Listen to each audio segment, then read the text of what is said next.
Today, I have a very special guest on Startup Central, the CEO of OYO Rooms. Of course, OYO is a unicorn now, and Aditya Ghosh is one of the most celebrated CEOs we have in India, responsible for making Indigo India's #1 airline. He also has reportedly given up a job at Tata Sons to be at OYO to check in as the CEO of OYO. Aditya, thank you so much for joining us here on Startup Central. Good to have you on the show. It's a brand new avatar of the show. Having said that, we're 3 days away from Budget 2019 when India's first full-time female finance minister is going to be making her debut budget, tabling it in Parliament. Just finishing off with that first, do unicorns like yourself have any expectations whatsoever from the budget? So first of all, I also want to congratulate Ms.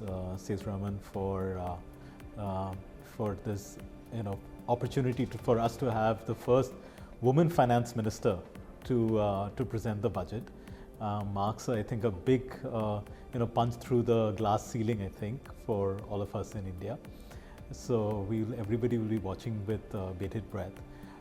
Having said that, I think for all of us, there is a great amount of confidence and hope with the second mandate of the government and such an emphatic mandate. As I keep saying that the stability of the government brings about a lot of confidence in consumers, investors, as well as businesses that are in otherwise in spaces which are not established, and that helps startups especially, because any policy stability allows startups like us to kind of expand and go further.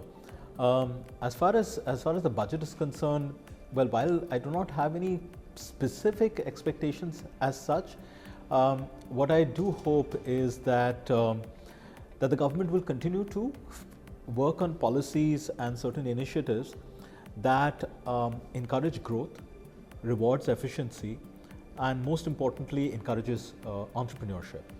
Because in India, with so many hard problems to solve, there are many opportunities for startups and young companies, or even established companies entering into new lines of business to solve for the larger social needs of the country.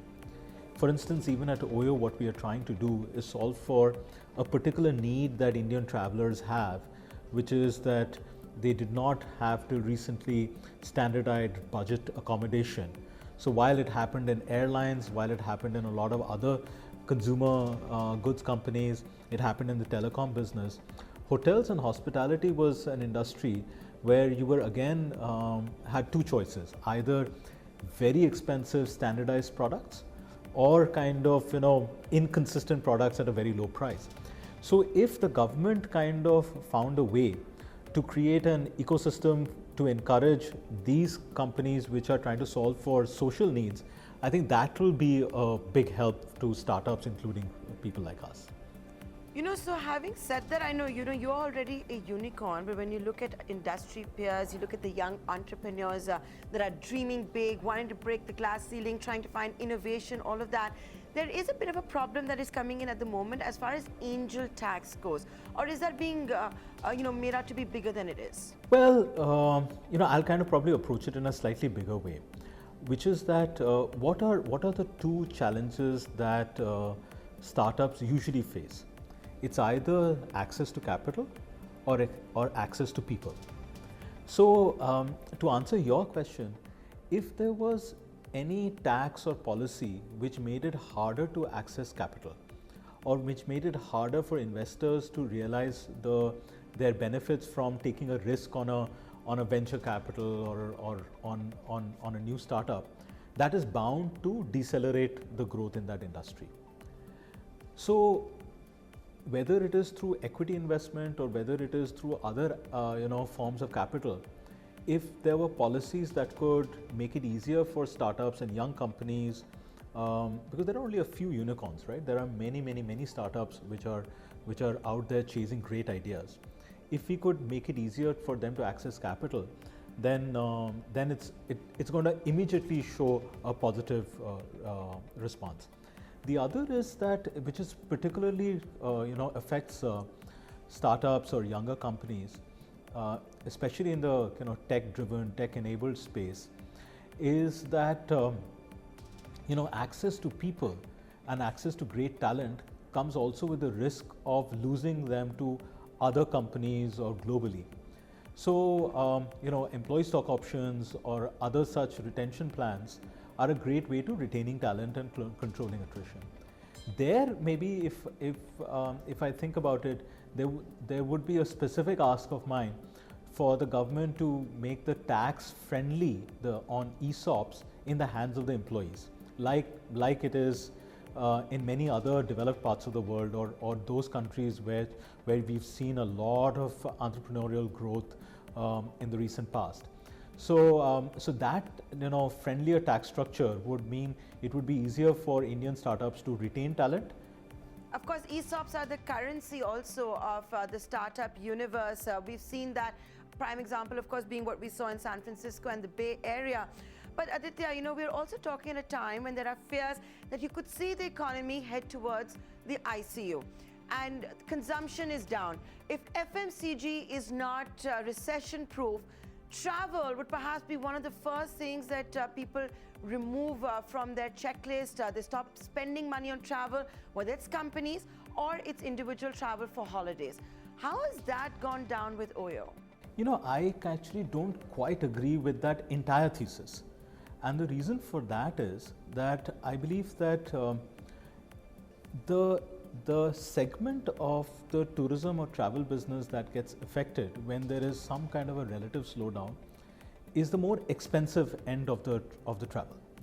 So the discretionary income comes down, and what people are beginning to spend on business class travel, or what people are beginning to spend on very high-end resorts and on suite rooms of 50,000 rupees a night, those dramatically come down. But I have, given my kind of previous role and having been in this industry now for over a decade, I've been through the worst economic crisis that the world has seen since the Great Depression. And in 2009, 10, 11, 12, I've seen the same, that while there was a slowdown at the upper end of the spend, there was massive increase in the budget segment or in the more affordable segment.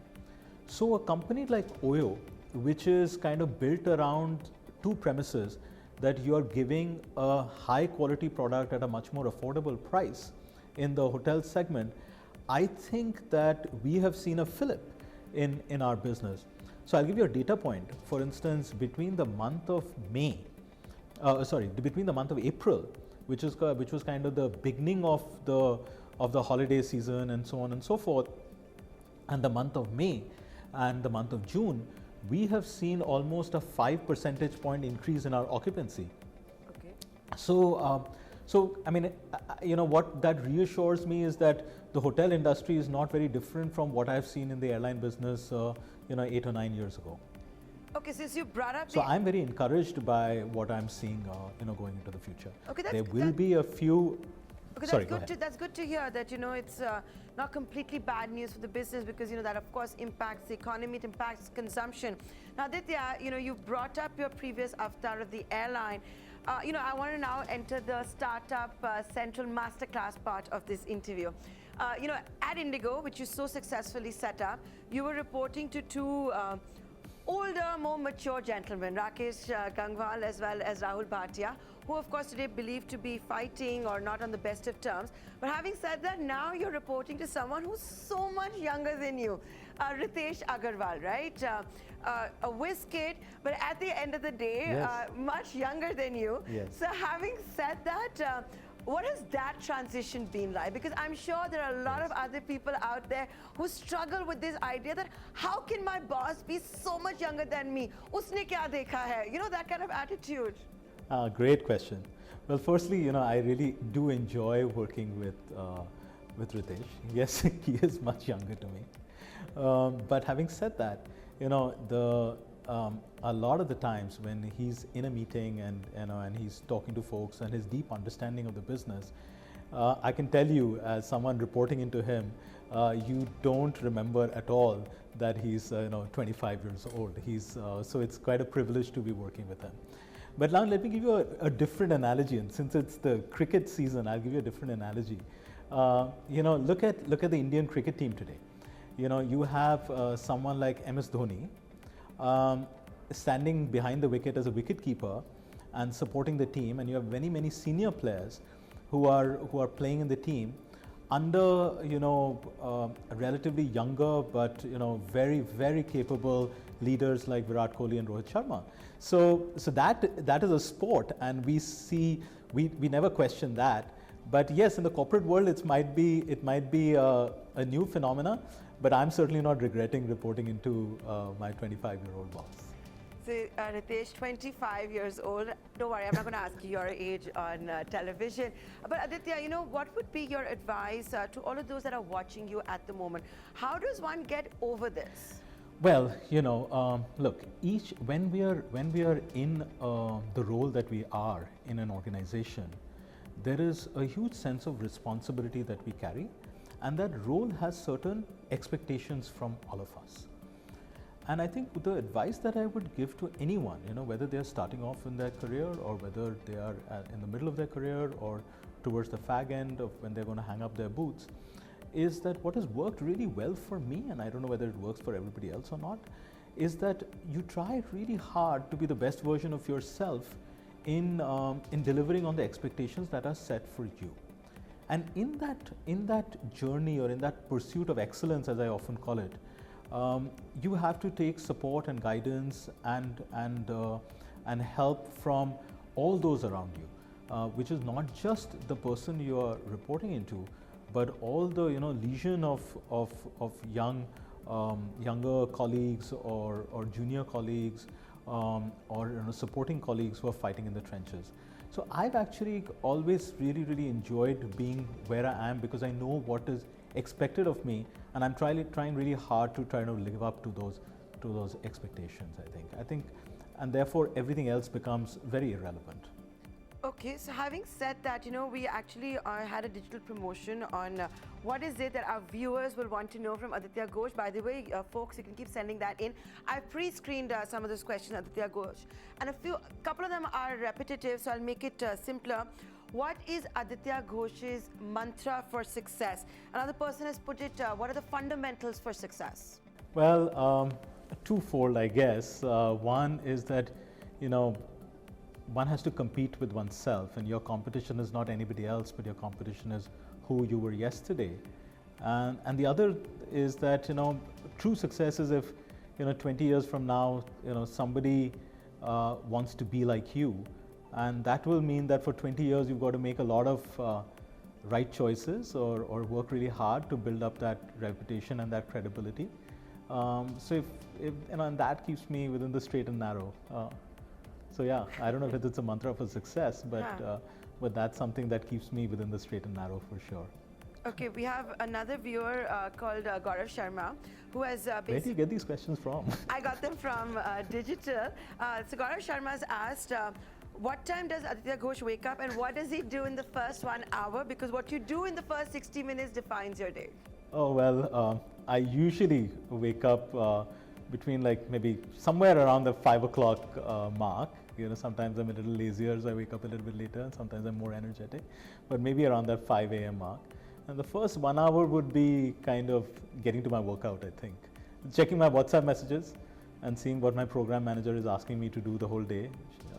And then after that is focus on my workout. So you're saying that exercise perhaps is the best way to start the day?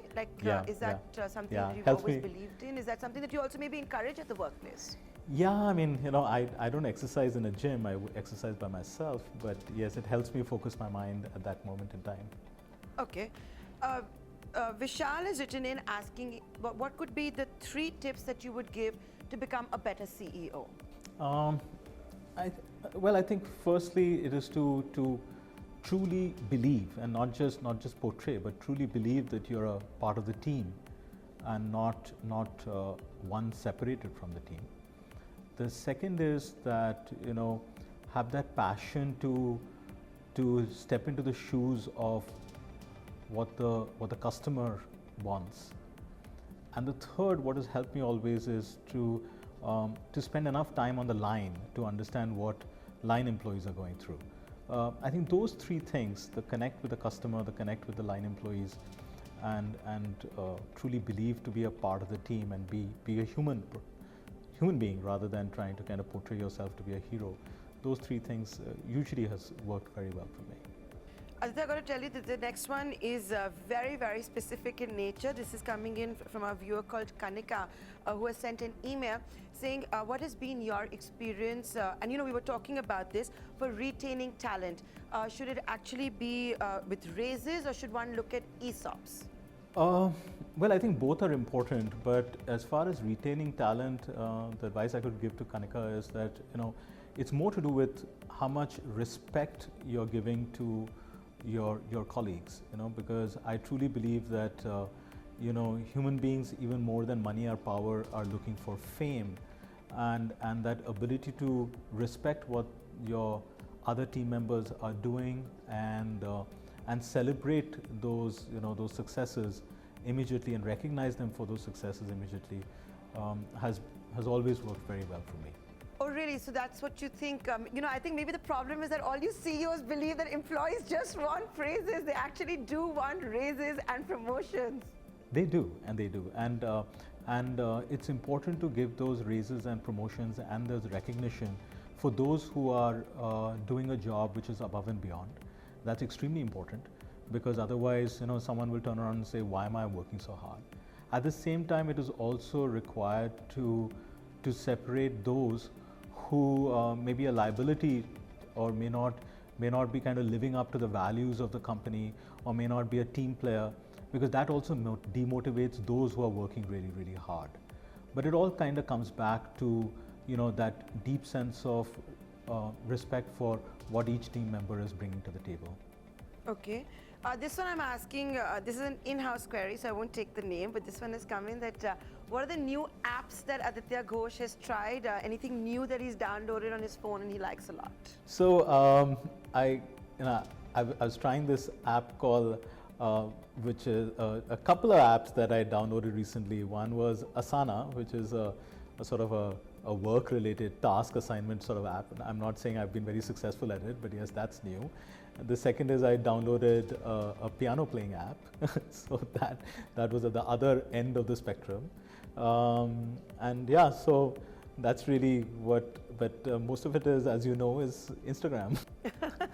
Okay, so another query that we're getting in, this is coming from Ruchi, who says, does Aditya Ghosh invest in startups? Clearly this Ruchi is looking for funding. Does he invest in startups? Is he an angel investor? Well, I do a little bit, to whatever capacity I have, and if I'm happy to support people as to the capacity that I have. Yes, I do a few. So then let me ask a follow-up question, Aditya. What's the best way to then pitch to Aditya Ghosh, or like how do you find interesting companies that you would want to invest in? Like how should one pitch to you?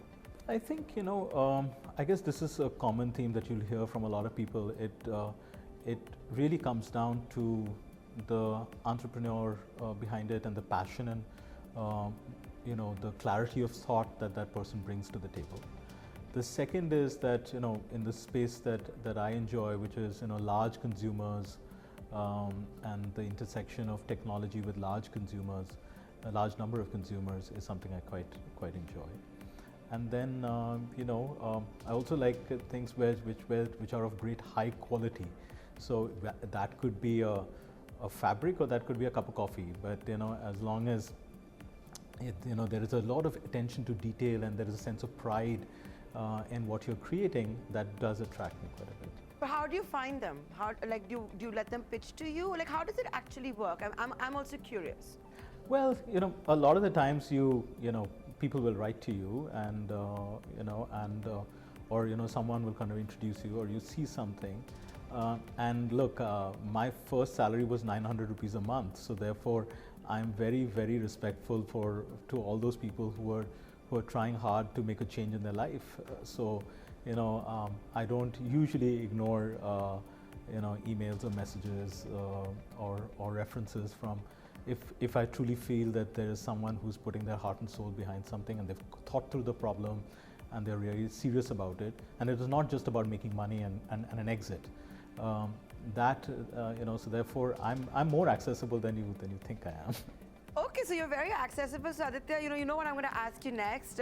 Do you go through every customer email as well? Do they write often to Aditya Ghosh if something's not good at OYO? Did that happen also when you were perhaps at Indigo? Yes, of course. In fact, every one of my reviews starts off with first, my attention goes to any safety and security issues and whether we're doing everything we can on that front. And the very next thing is on what customers are telling us, whether good or bad. And that teaches me a lot. It's not that it always pleases me, and neither does it always disappoint me. But it's important to have your ear available. And then there are some people who will rant, and then that you have to ignore, and then there'll be some people who will compliment you for no rhyme or reason, and you've got to ignore that as well. So you have to stay a little bit unaffected by it. But it's also important to listen to what the customer is saying. And do you think that has helped you, because we did say this is the Startup Central Masterclass, to be so accessible, to always have an interface with your clients so that, you know what to improve. It's constructive feedback, isn't it? But a lot of CEOs that you see are not accessible. Well, it has helped me. Yes, it has helped me. Remember, I never went to business school, so whatever I learned was through what the customers were telling us, and more importantly, I think if my honest confession is that I'm probably more accessible to my employees than even to my customers, and I learn a lot from that. So yes, that has helped me always, and also that that ability to talk to line employees and have ability to talk to colleagues who are interfacing with customers and customers directly. I also enjoy it. I mean, I really like it. So maybe it's also a little bit of a self-gratification. Validation? Aditya Ghosh's validation coming in from emails as far as the customer service goes. But jokes aside, Aditya, if I could now talk about OYO. This unicorn is also what we celebrate at ET now as a rise with India story. With clear aspirations to be the world's largest hospitality chain. Yes. Are you on track for that? I'm sure you get asked this a lot, and we've seen a tie-up of sorts in the past as well. Are you bigger than Airbnb now? Well, you're going to get me into trouble if I answer that question directly. But let's say that we are on our way. I think firmly on our way to realize our dream of being the largest hospitality chain in the world in sometime in the future. And we actually look at ourselves not as a booking platform, or we don't look at ourselves as an online travel agency.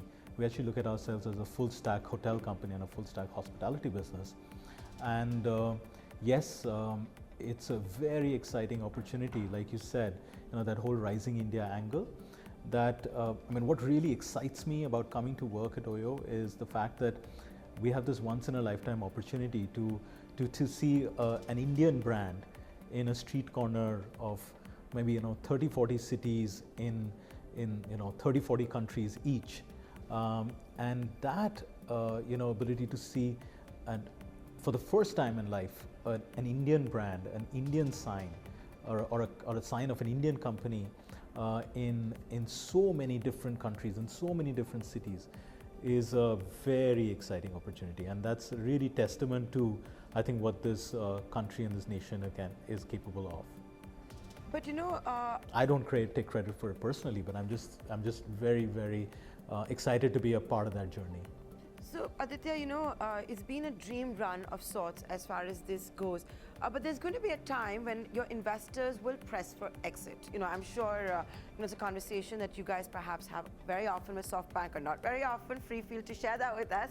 But having said that, exits so far in the startup universe has been fund of fund, right? The buyouts. How do you see this progressing? Because this is going to become a challenge. Look, fortunately, I don't have to deal with those discussions, and that's something that, if at all, would be in the realm of what Ritesh does as the founder. But what I believe and what I've seen in the last 20 years is that if you are building a company for the future, which is based on a product that solves a real need and around a brand that is consistent, then I think whether it is investors or employees or customers, they stay with you for a very, very long period of time. And that is a confidence that I have in the story that we're building. So, as OYO goes overseas, you're also entering new segments. For example, boutique hotels, luxury, all of that is going on. How do you maintain quality control? And that's something else that we want to talk about at Startup Central Masterclass, because as you grow, does it happen at the cost of quality? I think the way to ensure that is to probably deliver on what you're promising to the customer. Because each product, each brand has a different, product promise, a different, experience promise to the customer, and you've got to try really, really hard to deliver on that. And the consistency of it is what finally determines whether you're doing a good job or a bad job. How you do it, I think, is a lot of attention to detail, and thankfully, in our case, we have a very, very extensive amount of work that goes into technology being able to drive that quality assurance. We are not perfect, and I think we are far from perfect, and we should continue to think we are far from perfect. But we're trying everything, both in terms of delivery of the service, checking on that service, and using technology to be able to drive that quality control. But I fundamentally, again, given what I've kind of was fortunate to do in the last 15 years, I fundamentally do not believe that necessarily growth and quality have to be at loggerheads. I think growth and quality can come together if there is truly a focus on that, and if that's the mission and the goal that the company's after. Okay, and since we're talking at a time when Mumbai, the maximum city, has minimum infrastructure and is literally drowning, and New Delhi is burning hot, scorching hot at 48 degrees, it is of course the travel season. You've talked a little bit about it, but can any interesting trends that you may have seen this tourist season? It's a high tourist season. It's usually to, of course, get out of the cities. Schools are shut and all of that.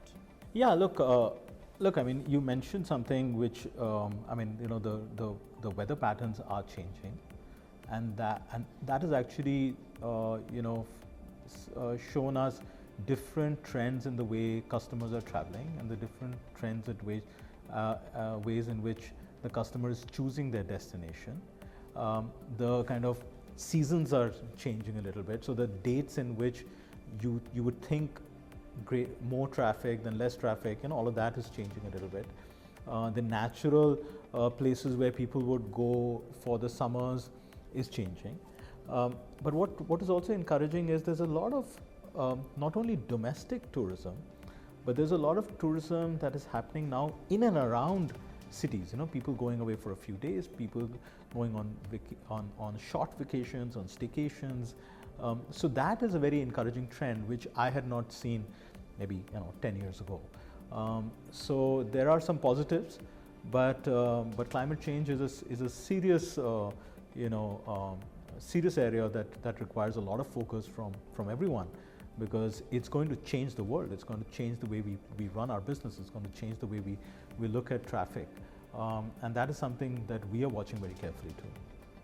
Okay, we have to start wrapping up, but this is such an interesting question that we've got from Sheetal that I have to ask you this.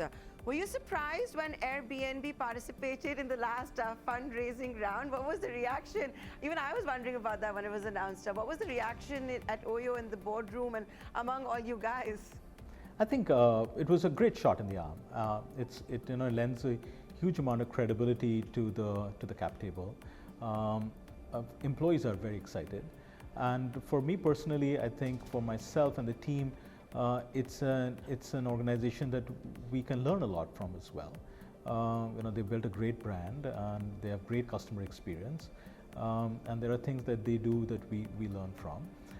So all around it was a very, very positive. It was a very positive environment when everybody heard about it and Ritesh announced it. So tell me something, how does one make sure that one doesn't scale up too fast? At Indigo, you were able to scale up very fast. It worked out really well.